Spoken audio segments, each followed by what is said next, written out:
امام حسین رضی اللہ تعالیٰ عنہ کی زندگی کے جو مختلف عنوانات ہیں ان میں سے ایک عنوان امام علی مقام کی حیات پاک کا یہ ہے کہ امام صاحب راہ عزیمت کے مسافر ہیں۔ دو رستے ہوتے ہیں، ایک رستہ رخصت کا رستہ ہوتا ہے،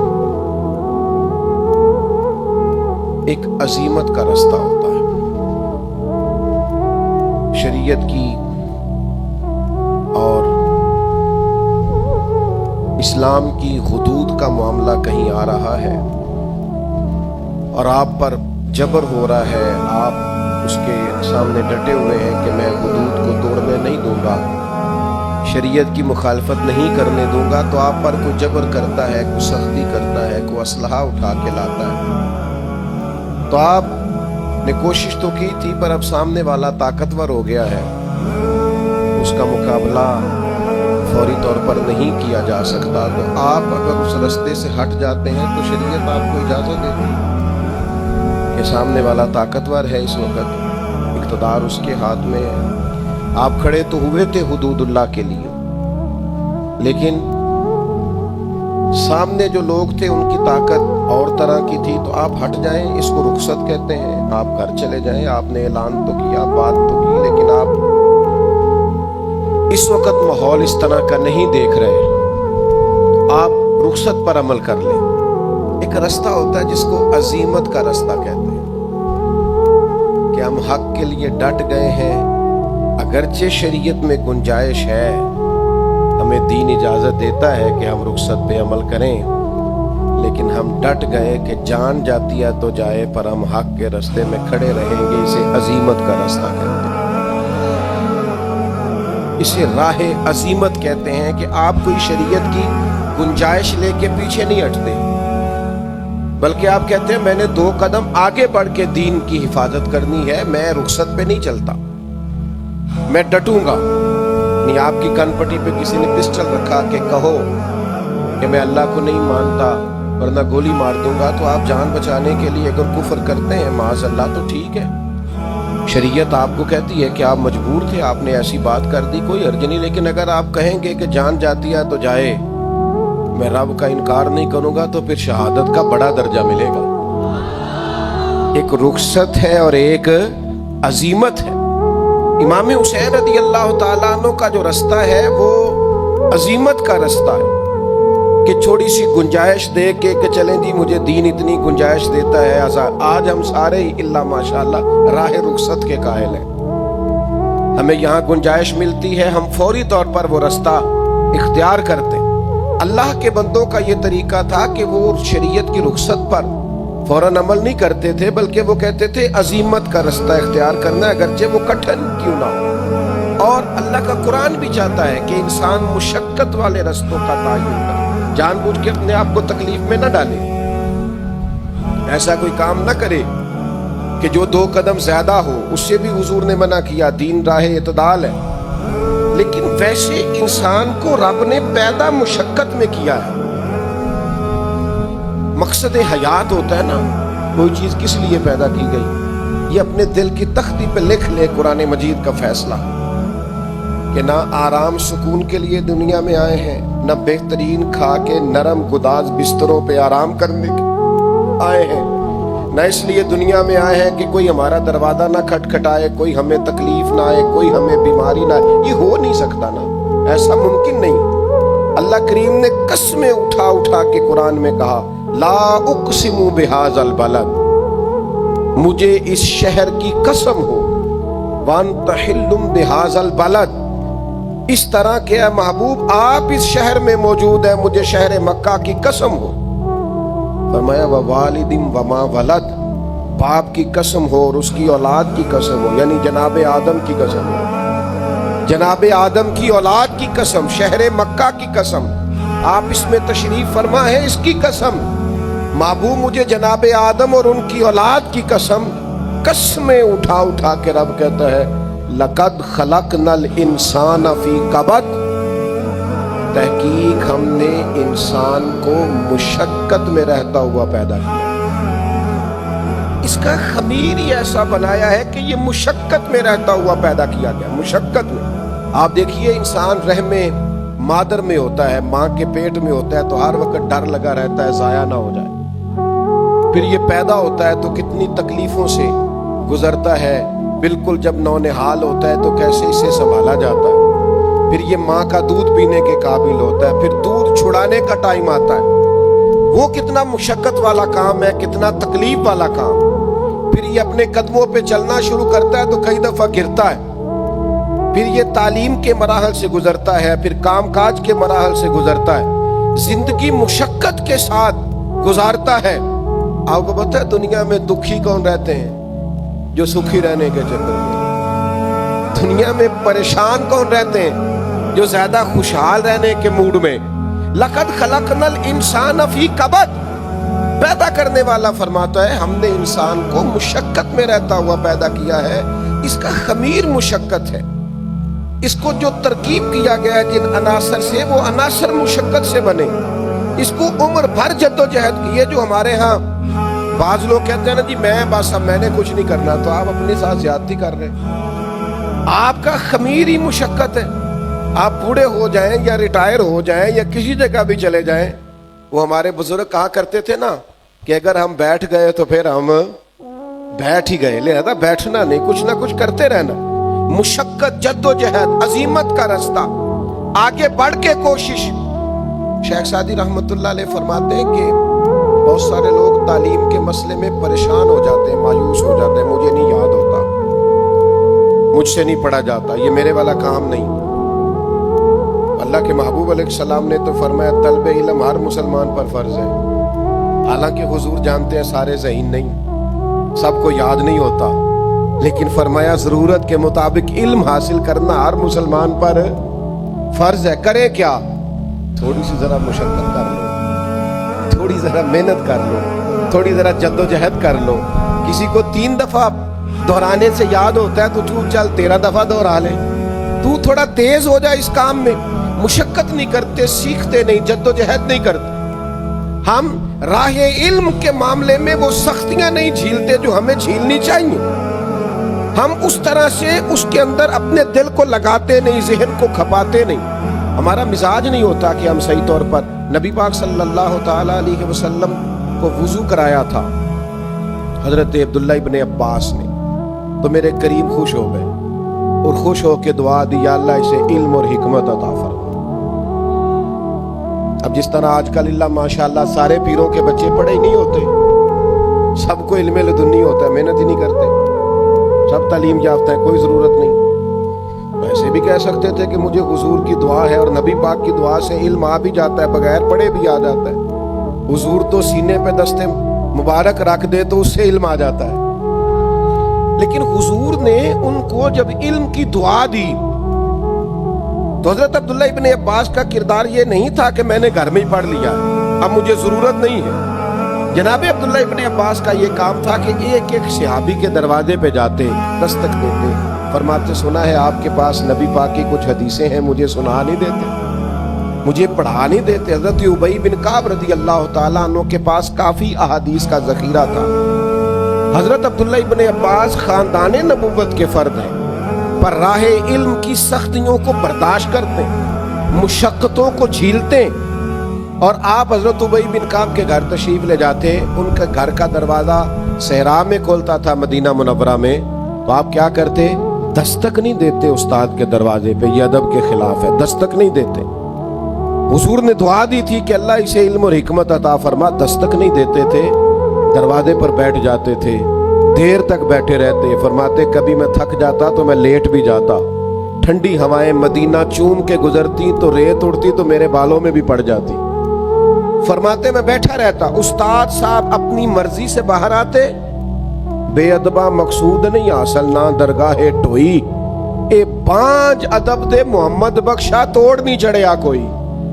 ادب کرتے استاد صاحب کا۔ فرماتے مرضی سے باہر آتے اور مجھے دیکھ کے کہتے اللہ کے محبوب صلی اللہ علیہ وسلم کے چچا زاد آپ یہاں کیوں بیٹھے؟ تو میں عرض کرتا میں آپ سے اپنے نبی کی حدیثیں سننے آیا۔ فرماتے وہ مجھے حضور کے ارشادات، نبی پاک صلی اللہ علیہ وسلم کی احادیث سناتے۔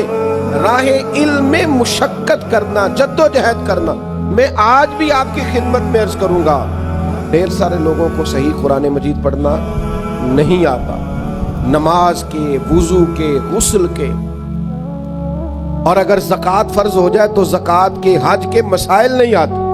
او بھائی اب تو بڑا آسان ہو گیا ہے، آپ تھوڑی جد و جہد کریں، دو دو ایک ایک لائن کر کے سیکھیں، آپ کوشش فرمائیں، مشقت کرا اختیار کریں۔ آپ رات کو آ کے کسی استاد کے پاس بیٹھیں، آپ سر شام کسی سے تعلیم لیں، لیکن تھوڑا سا نا، تھوڑی سی مہربانی کریں۔ او بھائی مشقت تو کرنی پڑتی ہے، روٹی پک کے بھی آ جائے اور کوئی لا کے بالکل آپ کے سامنے بھی رکھ دے، اماں پیار کرنے والی ہو تو لقمہ بھی منہ میں ڈال دے، تو چبانے کی تکلیف تو پھر بھی کرنی پڑے گی کہ نہیں؟ آپ کو کچھ نہ کچھ مشقت تو بہرحال کرنی، تھوڑی بہت تو مشقت۔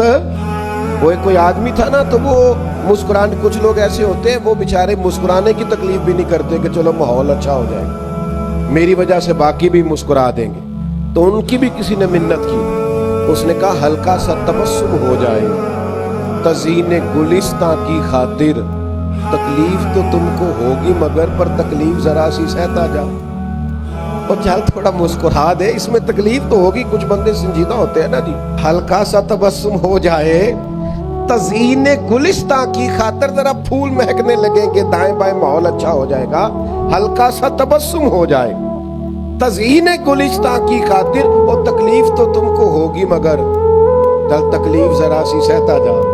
تو بھائی آپ مشقت کا مزاج، علم کے رستے میں مشقت، پھر عمل کے رستے میں مشقت۔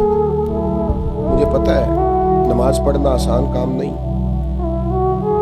آسان کام نہیں ہے عبادات کرنا، یہ قدم قدم پہ شیطان، وہ جو بڑے سیانے ہیں جن کو پتہ ہے نماز ضروری ہے، جو ہر جگہ کھڑے ہو کے کہتے ہیں یار زندگی کا پتہ کوئی نہیں، فلانا بھی چلا گیا، فلاں بھی چلا گیا، پر پڑھ پھر بھی نہیں پاتے۔ یہ آسان کام ہوتا تو سارے مسلمان نمازی ہوتے۔ اللہ کہتا ہے وَاسْتَعِینُوا بِالصَّبْرِ وَالصَّلَاةِ، اے ایمان والو صبر اور نماز سے مدد مانگو، وَإِنَّهَا لَكَبِیرَةٌ، یہ دونوں کام ہے مشکل، صبر بھی مشکل ہے، نماز پڑھنا بھی، اِلَّا عَلَى الْخَاشِعِينَ، مگر جو اللہ سے ڈرتے ہیں ان پر کوئی مشکل نہیں، ان کے لیے نماز پڑھنا بھی آسان ہے، صبر کرنا بھی آسان، مشقت ہے۔ مجھے بہت سارے دوست کہتے ہیں میں 4 نمازیں پڑھتا ہوں تو فجر میں آنکھ نہیں کھلتی، تو میں کہتا ہوں فجر والی نماز ہی تو مزیدار ہے، جب ذرا بستر چھوڑنا پڑتا ہے، جب ذرا نیند سے اٹھنا پڑتا ہے، جب محسوس ہوتا ہے کہ یہ نہ کاروبار کے لیے اٹھا ہے، نہ فلائٹ کے لیے اٹھا ہے، نہ دوستوں کے لیے اٹھا ہے، نہ بس پکڑنے اٹھا ہے، اس نے جو گہری نیند چھوڑی ہے تو اس کا دل کرتا ہے میں اٹھ کے اپنے رب کو سجدے کروں۔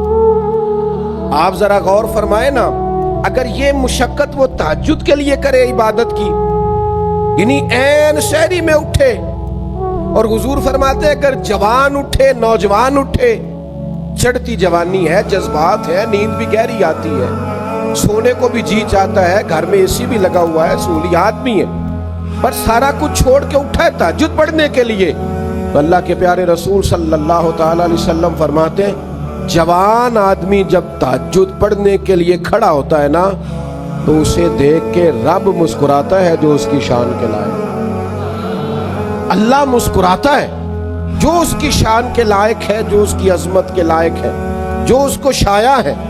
سمجھ لیجئے گا اور یاد رکھیے گا، پہلے علم کے رستے کی مشقت، اس کے بعد عمل کے رستے کی مشقت، عبادات کے لیے جد و جہد، تھوڑی سی کوشش کرنا، تھوڑی ہمت کرنا، اور تھوڑی جد و جہد کے ساتھ عبادات کو سر انجام دینا، اور پھر تربیت اولاد کے لیے تھوڑی سی محنت کرنا، کوشش کرنا۔ آپ کی خدمت میں عرض کروں، ہماری اولادیں ہم سے بڑا ہی سیکھتی ہیں، ہمارے لب و لہجے سے، ہمارے کھانے پینے سے، پہننے سے، اوڑھنے سے۔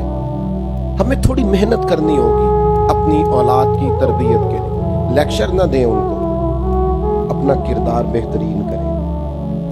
آپ کی زبان پر گھر میں بیٹھے کبھی کوئی کمزور جملہ نہ آئے، کبھی کوئی گالی نہ آئے، کبھی کوئی ایسا لفظ نہ آئے جو بچوں کے ذہنوں پر نقش ہو جائے۔ آپ کو کبھی بچے کسی کی توہین کرتا نہ دیکھیں، کسی کا مذاق اڑاتا نہ دیکھیں، کسی کی غربت میں اس کی غربت کا مذاق اڑاتا نہ دیکھیں. آپ کے بچے کبھی ایسا نہ محسوس کریں کہ ہم کسی سے بڑے ہیں. ایک گورنر تھے جناب عمر کے زمانے میں، ان کے بیٹے نے کسی غریب کے بیٹے پر ظلم کیا تو جناب عمر نے ان کے بیٹے کو درے لگائے. تو بعد میں کہا اس گورنر کو بھی سزا دیں، اسے اونٹ چرانے پہ لگائیں. تو کہا جناب گورنر صاحب کی کیا غلطی تو بیٹے کی ہے. تو جناب عمر فرمانے لگے یہ اس کے دل میں بات کس نے ڈالی ہے کہ تو گورنر کا بیٹا ہے؟ کس نے سکھایا ہے کہ تو چودھری کا پتر ہے؟ کس نے بتایا ہے کہ تیری شان بڑی ہے، تو آگے یہ سزا کا حقدار ہے. آپ کو تھوڑا سا اپنے آپ کو سمیٹنا پڑے گا، تھوڑی محنت کرنی پڑے گی. اب آپ بچپنے سے نکل آئیں، اب آپ کی اولاد ہے تو آپ کو سب سے پہلے اپنا کردار پیش کرنا ہوگا. آپ کو وہ رستہ اختیار کرنا ہوگا جو محنت کا رستہ ہے. پھر میں آپ کی خدمت میں عرض کروں، دین کے لیے تھوڑی جد و جہد کریں. ہر کام ہم منظم کرتے ہیں، ہر کام بہترین کرتے، دین کا کام منظم کر کے نہیں کرتے. ہماری طبیعت نہیں ہے کہ ہم غور کریں کہ دین کے کام کے لیے اس وقت کی ضروریات کیا ہیں. ہر دور کے اپنے اپنے فتنے ہوتے ہیں.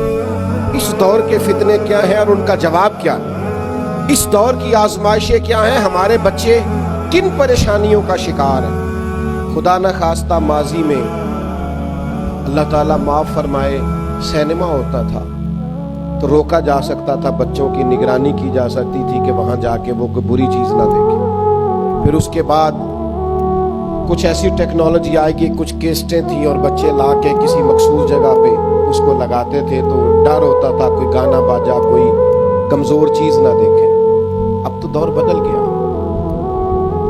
اب تو آپ کے بچے کی جیب میں ہر چیز سمٹ کے آ گئی. وہ بیچارہ مجبور ہے، وہ تو اچھی چیز دیکھتے دیکھتے ہی اس نے تھوڑا آگے پیچھے کیا ہے تو غلیظ چیزیں آنے لگی ہیں. اب تو آپ کو اس پھول کی، اس نونہال کی زیادہ نگرانی کرنی.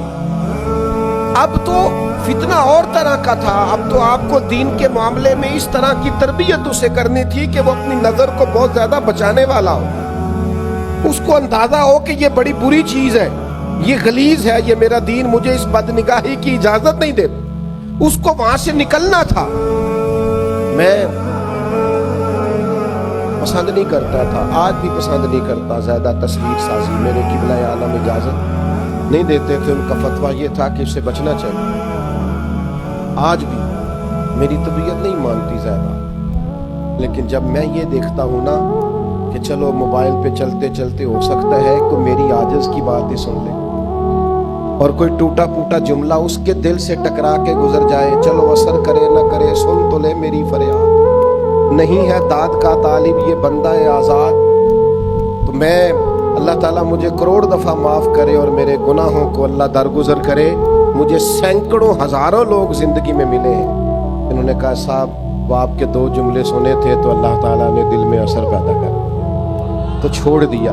تو سوچتے ہیں چلو کچھ سدے باب کریں، کوئی اپنے بچوں کو بچانے کی کوئی صحیح کریں، کوئی جد و جہد کریں. کس طرح یہ بچ سکتے ہیں؟ آپ فطرت کو کچلے نہیں، آپ ان کو صحیح چیز دے دیں دیکھنے کو، آپ صحیح مواقع فراہم کر دیں، دین کا کام جدید انداز میں کریں. آپ غور کریں، اب مدارس کو بھی بہت عمدہ ہونا چاہیے. اب مبلغین کی تیاری بھی جدید فتنوں کے لیے ہونی چاہیے. اب ہماری مشقتوں کا رخ بڑھنا چاہیے. اب ہمیں ایک ایک جوان پر، ایک ایک مسلمان پر محنت کرنی چاہیے. ہم کام نہیں کرتے، جد و جہد نہیں کرتے. سارے کام بڑی حکمت سے کریں گے، دانائی سے کریں گے، اس میں جدت لائیں گے. گاڑیوں میں نئی سے نئی ٹیکنالوجی آ رہی ہے، جہازوں میں آ رہی ہے، موبائلوں میں آ رہی.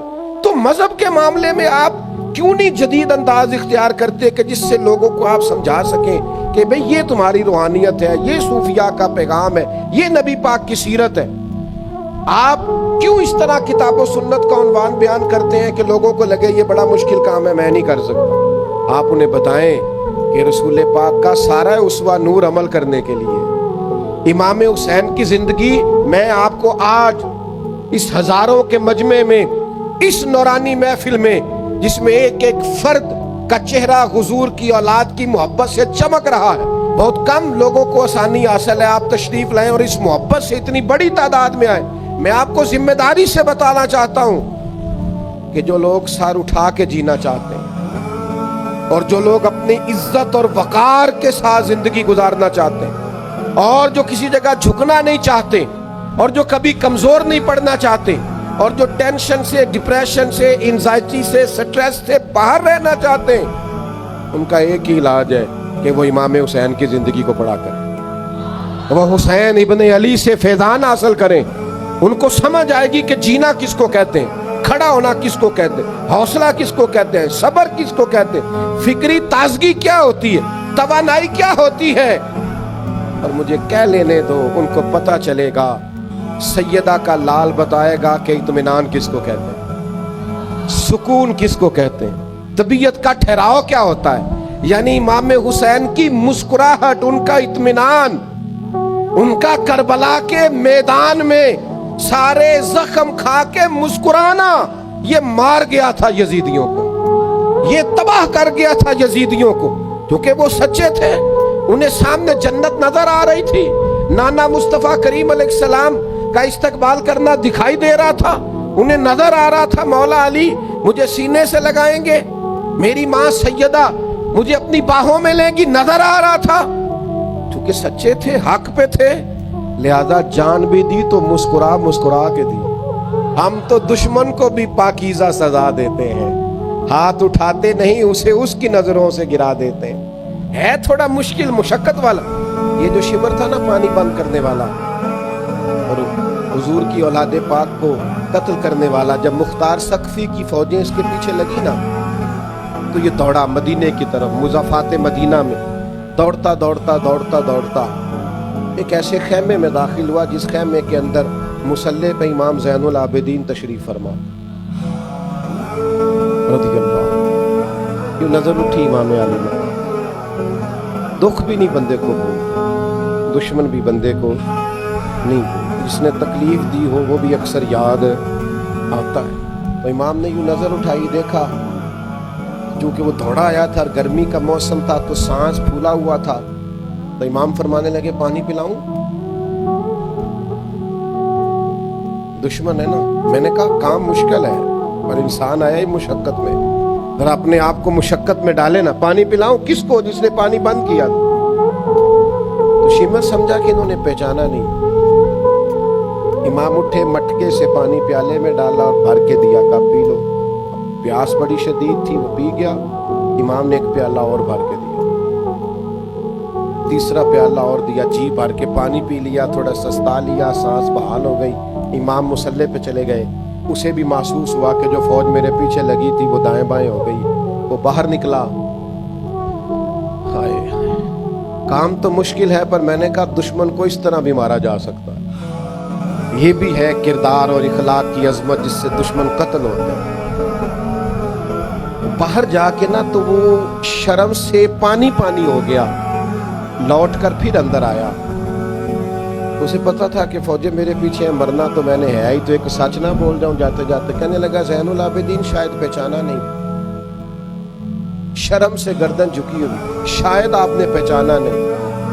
تو امام اللہ کا ذکر کر رہے تھے، یوں آنکھ مبارک اٹھائی، فرمایا کربلا میں میرا سارا خاندان تو نے پیاسا ذبح کر دیا، میں تجھے بھلا سکتا ہوں؟ تو جیسے ہی اندر آیا ہے مجھے 6 ماہ کے علی اصغر کی وہ خون میں لت پت لاش مبارک یاد آ گئی تھی۔ تو جیسے ہی اندر آیا مجھے چچا عباس کے کٹے ہوئے بازو اور ان کی درد یاد آئی تھی۔ میں نے اپنی پھپھی کو جن سسکیوں کے کو اپنے آپ کو سمیٹتے اور صبر کرتے دیکھا ہے، وہ کیفیت یاد آئی۔ اور تو جیسے ہی اندر آیا ہے مجھے اپنے باپ کا نیزے پہ چڑھا ہوا سر یاد آیا تھا۔ یہ کہتے کہتے امام کے پھر آنسو نکلے، آنسو پوچھے تو شمر گھٹنوں کے بل بیٹھ گیا۔ کہنے لگا زین العابدین پہچان گئے تھے تو پھر پانی کیوں پلایا؟ تو امام نے یوں کر کے آنسو پوچھے، کہنے لگے مجبور بڑا ہوں نا، علی کا پوتا ہوں، میں کروں کیا؟ میں علی کا پوتا ہوں، سیدہ کا پوتا ہوں، میں حسین کا بیٹا ہوں، میرے گھر کا رواج ہی کچھ اس طرح کا ہے، میں اپنی خاندانی وجاہت سے مجبور ہوں۔ تمہارا کام پانی بند کرنا ہے، ہمیں سکھایا گیا ہے دشمن بھی آئے تو پیالے بھر بھر کے پلانا ہے۔ تو اگرچہ مشکل ہے پر یہ مشقت کرنی ہے، اخلاق کو اس درجے پر لے کے جانا ہے۔ ہمارا سٹیٹس نہیں کہ دشمن کی طرح اس کی سطح پہ آ کر اس سے مقابلہ کریں. ہمارے استاد صاحب تھے تو کسی صاحب نے نا کوئی مسئلہ ایسا اٹھایا عقیدے کے تعلق سے اور ساتھ اس نے بڑے بڑے غلیظ لفظ بولے تو استاد صاحب فرمانے لگے جو دلیل اس نے مانگی ہے اس کا جواب تو میرے پاس ہے, میں دے دیتا ہوں اور یہ جواب ہے. دوسرا فرمانے لگے جو زبان اس نے استعمال کی ہے وہ مجھے نہ میرے دین نے سکھائی ہے نہ میرے استاذہ نے سکھائی. یہ لب و لہجہ مومنوں کا لب و لہجہ. اسٹیج پہ بھی آپ وہ بولیاں بولیں گے جو بازاروں میں بولی جاتی ہیں. آپ دینی اور مذہبی اسٹیج پر بھی وہ کلام کریں گے جو گھٹیا لوگ کرتے ہیں, جو انداز درست نہیں ہوتا, جو شان عام مومن کی نہیں, وہ آپ بات کریں گے. تو تھوڑی مشقت کریں, عزیمت کا رستہ اختیار کریں, رخصت پر عمل نہ کریں, تھوڑی مشقت ہو. اس میں تھوڑی سی نا حضرت عبداللہ ذوالبجادین ایک صحابی تھے, کلمہ پڑھ گئے. والد پہلے نہیں تھا, چچا نے پالا تھا. چچا سے کہنے لگے میں نے حضور کے پاس جانا ہے, تو کہنے لگا اگر جانا ہے تو سارا کچھ چھوڑ کے جانا پڑے گا. کہتے میں پہلے بھی کئی دفعہ سوچ چکا تھا کہ تو یوں ہی کہے گا. اس نے پیسے بھی جیب سے, یہ دیکھو یہ رستہ ہے عزیمت کا رستہ. رخصت تو یہ تھی نا کہ ابھی میں مجبور ہوں, اسباب نہیں ہے, کیسے آؤں. یہ رستہ رخصت گنجائش تھی. چچا نے کہا کہ میں نے چونکہ سارا کچھ دیا ہے, جیبیں خالی کرو, کر دی, کوئی زمین میں سے حصہ نہیں ملے گا. چچا ضرورت ہی نہیں, کہا یہ ہر چیز میں رکھ لوں گا, کہ رکھ لے. وہ سنو نا, راہ عزیمت بھی تو کوئی راہ ہوتی ہے. یہ کیا ہوا کہ میرے پاس 10 کروڑ تھا تو میں نے لاکھ اللہ کے رستے میں دے دیا. یہ بھی تو ذرا دینا دیکھو نا. میں اتنے لاکھ لگا کے حج عمرے پہ گیا, یہ بھی مدینے جا رہے ہیں, ذرا ان کا بھی حضور کے بارگاہ عالی مرتبت میں جانا دیکھو نا. رخصت ہو رہے ہیں, ہر چیز دے کے. چچا نے پیچھے سے آواز دی, کہا یہ جو کرتا اور تہمد آپ نے پہن رکھا ہے نا, شلوار قمیض, یہ بھی میں نے دیا. اتار کے نا وہ کرتا بھی اور وہ لباس بھی چچا کو دیا. تینوں لب دیا آپ گواچے. ذرا اس فکرے پہ کبھی گھر جا کے غور تو کرنا. سانو اپنی خبر نہیں کوئی, اپنی تینوں لب دیں آپ گواچے. اپنی خبر, مجھے اپنا ہی پتہ نہیں, ڈھونڈتا پھرتا ہوں اقبال اپنے آپ کو. اب تو آپ ہی گویا مسافر, آپ ہی منزل ہوں میں. اب مجھے میرا پتہ بھی نہیں ملتا. سودا لینے کے لیے بازار گئے ہم, اور ہاتھ اس کے بکے جس کے خریدار گئے ہم. اور ان کی گلی میں ہم ایک کام سے گئے تھے, پھر ہر کام سے گئے. کہا یہ کپڑے بھی میرے ہیں, اتار کے دے دیے. ماں کے پاس آئے, پردے کے پیچھے کھڑے ہو کے کہنے لگے اماں ایک دن پہلے بھی تو میں بے لباس پیدا ہوا تھا نا, اور تو نے لباس دیا تھا تو میں پھر بے لباس ہو گیا. ماں نے 2 عورتوں والی چادریں دی, احرام کی طرح ایک باندھ لی, ایک اوڑھ لی. یہ راہ عزیمت کے مسافر. رات کو مدینے پہنچے تو نبی پاک نے نام رکھ دیا ذوالبجادین, 2 چادروں والا. پھر لباس بھی ملا, پھر گھر بھی ملا. زندگی پھر رہی تھی بھٹکتی ہوئی, میری خانہ بدوشی کو گھر مل گیا. پھر حضور کی عالی مرتبت بارگاہ میں رہنے لگے. پھر ایک دن تیز بخار آیا, پھر روح پرواز کر گئی. صحابہ فرماتے ہو اور راہ عزیمت اختیار کرنے والے اور حضور کے لیے مشقت سہنے والے, اور تیرے نصیبوں پہ قربان جائیں. مدینے میں رواج یہ تھا کہ جب قبر میں اتارنے کی باری آتی تھی تو کوئی قریبی اتارا کرتا تھا, پر ان کا تو تھا ہی کوئی نہیں. کون اترے گا؟ جنازہ بھی حضور نے پڑھایا, اور جب دفن کی باری آئی قبر میں رکھنا تھا تو مدینے والے رسول قبر میں اتر گئے. حضور قبر میں اتر گئے, پہلے لیٹ گئے, قبر کو دیکھا ٹھیک بنی ہے, پھر اپنے ہاتھوں پہ رکھا, پھر قبر میں اتارا. درویش کہتے ہیں میں مر گیا تو فرشتے میری تلاشی لینے آئے کہ کیا لے کے آیا. پسے مردن فرشتوں نے جو تلاشی لی تو کیا نکلا؟ فقط ایک دل کے گوشے سے خیال مصطفیٰ نکلا. نبی کریم نے قبر میں, چونکہ راہ عزیمت کے مسافر ہیں, اگر آپ وہ رستہ اختیار کریں جو رستہ اگرچہ مشقت والا ہے, اگرچہ کٹھن ہے، اگرچہ وہ رستہ مشکل ہے، لیکن بھائی امام علی مقام کا رستہ رخصت والا نہیں. جسے زندگی ہو پیاری وہ یہیں سے لوٹ جائے. میرے قافلے میں شامل کوئی کم ظرف نہیں ہے. آپ کو اگر اس راہ کا مسافر بننا ہے پھر تھوڑا سا نا ہمت کرنی پڑے گی، پھر ذرا پیروں کے چھالے سہنے پڑیں گے. سارا سال موج کرنا اور 10 محرم کو 2 دیگیں پکا کے کہنا میرے نام کا حسینی کوئی نہیں، اس طرح نہیں بنتا حسینی بنتا. یہ تو رستہ ہی بڑا مشکل ہے. میں آج نا جو بھی پنچایت بیٹھتی ہے نا اس میں ہر بندے کہتا ہے جی میں تو جی یزید کے خلاف لڑ رہا ہوں. تو اچھا وہ یزید ہے تو آپ معاذ اللہ حسینی ہونے کے دعوے دار ہیں. میں آپ کو بڑی ذمہ داری سے سوچ سمجھ کر عرض کرتا ہوں، تمام صحابہ کی عظمتوں کو سلام. ہر ایک کی قدموں کی خاک ہماری آنکھوں کا سرما، جہاں جہاں سے وہ گزرے. اہل بیت نبوت کا ہر فرد ہماری آنکھوں کا تارا.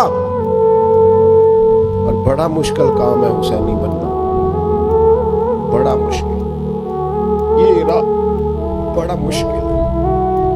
یعنی اپنے ہاتھوں پہ 6 مہینے کے بچوں کو اپنے سامنے روحوں کو پرواز ہوتے دیکھنا، کمر ٹوٹ جاتی ہے. لوگوں کے حافظے کمزور ہو جاتے ہیں ایک بیٹے کا جنازہ پڑھ کے. لوگ بہکی باتیں کرنے لگ جاتے ہیں. لوگ کہتے ہیں جب سے بیٹا گیا ہے نا اس کی طبیعت اور طرح کی ہو گئی. یہ بڑا بوجھ والا کام ہے. زندگی میں نا یہ رخصت والی راہیں تلاش کرنی چھوڑ دیں. ذرا اگلے مورچوں پہ بیٹھنے کا شوق پیدا کریں. ہوا اگرچہ تیز آئے گی، یہ چھوٹی چھوٹی مخالفت ہوتی ہے ہمارے علاقوں میں، ہمارے ذہن پہ سوار ہو جائے. اور چھوڑو یار، آپ راہ تو دیکھو. شکست کھائے تو شرم سے پانی پانی ہو، دعا کرو کہ دشمن بھی خاندانی ہو. آپ کسی مضبوط دشمن تو کوئی دشمن تو اچھا، آپ چھوٹی چھوٹی باتوں سے پریشان ہو گئے. اپنی زندگی میں وہ راہ جو عظیم، یہ دیکھو نا 2 صحابہ ہیں، احد کی رات ہے. حضرت سعد بن ابی وقاص اور حضرت عبداللہ بن جہش رضی اللہ تعالیٰ. صبح نا احد کی جنگ ہونی تھی تو حضرت عبداللہ حضرت سعد بن ابی وقاص سے کہنے لگے یار صبح جنگ ہونی ہے، دعا نہ کر لیں؟ فرمایا ٹھیک ہے کر لیتے ہیں. حضرت سعد دعا کر رہے ہیں، کہتے ہیں اللہ صبح میرا نہ کسی مضبوط دشمن سے مقابلہ ہو، وہ مجھ سے لڑے میں اس سے لڑوں. آپ دعا کرتے ہیں اور جناب عبداللہ آمین کہتے ہیں. یا اللہ مجھ سے لڑے میں اس سے لڑوں، پھر میں اتنی طاقت سے لڑوں کہ اسے گراؤں، پھر میں تیرے دین کی اس دشمن کو قتل کروں، پھر اس کی زرہ اتاروں، پھر اس کی تلوار لوں، مال غنیمت میں جمع کراؤں، پھر حضور کی بارگاہ میں جا کے گویا شاباشی لوں. کہتے ہیں میں نے دعا کر دی، انہوں نے آمین کہہ دیا. حضرت عبداللہ کہنے لگے چل اب میں دعا کرتا ہوں. کہنے لگے اللہ سویرے میرا کسی مضبوط دشمن سے مقابلہ کرا. آمین. حضرت عبداللہ دعا مانگ رہے، جناب سعد آمین کہہ رہے. کہا اے اللہ وہ مجھ سے لڑے میں اس سے لڑوں. کہا آمین. اے اللہ پھر نہ اتنی شدید جنگ ہو کہ وہ کافر مجھ پر غلبہ پا جائے. یوں آنکھ کھولی حضرت سعد. کہا میں نے تجھے تیری ہر دعا پہ آمین کہا ہے نا، چپ کر کے آمین کہے. اے اللہ پھر وہ مجھے گرا دے، پھر وہ مجھ پر سوار ہو جائے. وہ کہہ رہے ہیں آمین. حضرت عبداللہ دعا مانگتے ہیں اے اللہ پھر نہ وہ مجھے شہید کر دے. انہوں نے کہا آمین. اے اللہ وہ شہید کر کے بس نہ کرے، پھر وہ میرے کان کاٹ ڈالے، میری آنکھیں نکال دے، میرا ناک کاٹ دے، میرا ہونٹ کاٹ دے، میرے بازو کاٹ دے، میرا وجود ٹکڑے ٹکڑے ہو جائے. اے اللہ جب یہ کٹا ہوا وجود لے کے اور یہ حصے بکھرے ہوا چہرہ لے کر میں تیری بارگاہ میں حاضر ہوں نا قیامت میں، تو پھر فرشتوں کے بیچ، اولیاء انبیاء صلحاء اتقیاء مومنین کے بیچ مجھ سے پوچھے عبداللہ تجھے کیوں شہید کیا گیا؟ تیری ناک کیوں کٹی، آنکھیں کیوں نکلی، تیرے کان کیوں کٹے، ہونٹ کیوں کٹے؟ تو مالک بس میری اتنی التجا ہے، مجھے توفیق دینا میں کہہ سکوں نہ میرا جائیداد کا جھگڑا تھا، نہ قبیلے کا جھگڑا تھا، نہ برادری کا جھگڑا تھا. مالک یہ میرے ساتھ جو ہوا ہے تیرے رستے میں ہوا ہے، تیرے رسول کے رستے میں ہوا. بس میں چاہتا ہوں جے تو چڑھے آؤتے دار بھی نہیں ਉਹ ਜੇ ਤੂੰ ਵਿਕਿਆ ਇਸ਼ਕ ਬਾਜ਼ਾਰ ਵੀ ਨਹੀਂ, ਏਡਾ ਸਸਤਾ ਸੌਦਾ ਪਿਆਰ ਵੀ ਨਹੀਂ, ਏਡਾ ਸੌਖਾ ਲੱਭਦਾ।